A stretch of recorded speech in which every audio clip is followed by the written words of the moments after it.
Hello, my name is Nathan Frost and this is Akron. The city where rubber is the #1 export. The city where the zipper was invented. The city where the arrows and the zips call home. The city... What are you looking at? Oh, this is good. Come on, let's go. Let's get this guy. Hey. Hey, come here. Who are you? Hi, my name is Nathan Frost. I'm from the New York Post, and I was recently assigned to, discuss Midwest towns with rich industrial histories, and Akron's one of them. I can see that you are covered head to toe in Akron gear, so how would you like to be part of my interview? Interview me? Of course. How well do you know the history of Akron? What is your name again? Nathan. Nathan Frost. Well, look here, Nathan. I'm a true Akronite. I'll be happy to assist you in your little interview. Perfect, you're my man. All right, let's go. Let's go Zips. At that moment, I knew that Aaron was the right guy for my story. I just didn't realize what I was getting myself into.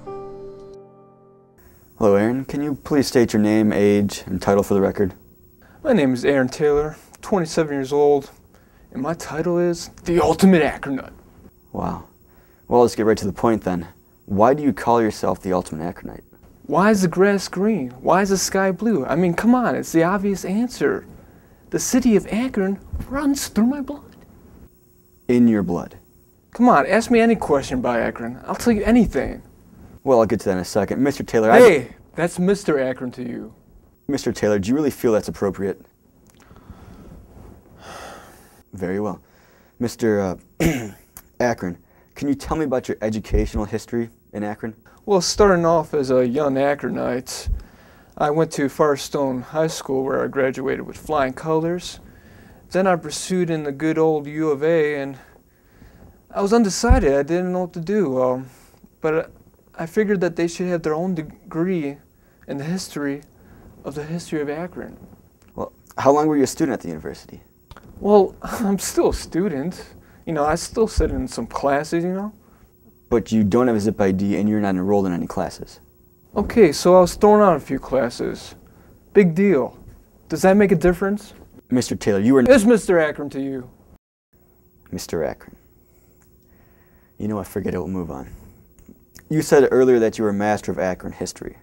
I have a few questions for you on the history of Akron that only a true Akronite would know the answer to. Ha, go for it. All right, can you tell me what caused the marble factory fire of 1904? The Great Marble Fire of 1904. That is indeed a good question. My great-grandfather was working there, Cornelius Taylor. I don't know if you ever heard of him, but he was a great man. He was working on the line, and one day he just went off crazy-like and stuffed too many marbles into the compressor, making it explode. The thing burnt down. So you were telling me that your great-grandfather is responsible for why there are marbles everywhere around the ground in Akron? Yeah. I'm speechless. Yeah, I know. I get that a lot. Moving on. Everyone knows that Akron is the rubber capital of the world, especially since Goodyear Corporation is located right in the heart of Akron. Can you tell me, what is Goodyear's secret to its success? Ah, that's an easy one. Everyone knows about the Goodyear blimp, and plus it sees everything. Sees everything? Yes, the Goodyear blimp is flying over as we speak, over the city of Akron, watching people. It's crazy. So you are saying that the Goodyear Corporation is like the big brother for the city of Akron? Well, not the Goodyear Corporation, but really it's the U.S. government spying on the citizens. But shh, it's top secret.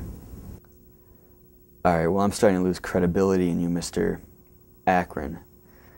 To save the dignity of our viewers, I'm going to ask you one last question. All right then, let it rip. Who told you all of these facts? Well, if you have to know, my parents did. I believe you know my mother. She's in a band. Maybe you heard of them, the Pretenders. Excuse me, but are you saying that you are the son of Chrissy Hind? I don't believe she even had a son. Check your records, Mac, because I'm also the grandchild of Clark Gable. Okay, now this is ridiculous. Mr. Taylor. Mr. Akron. Mr. Taylor, No, that's your name. No, it's not what Akron named me. All right then. What is your real name?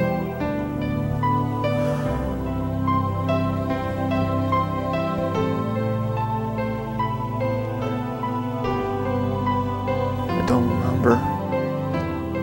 Don't remember at all.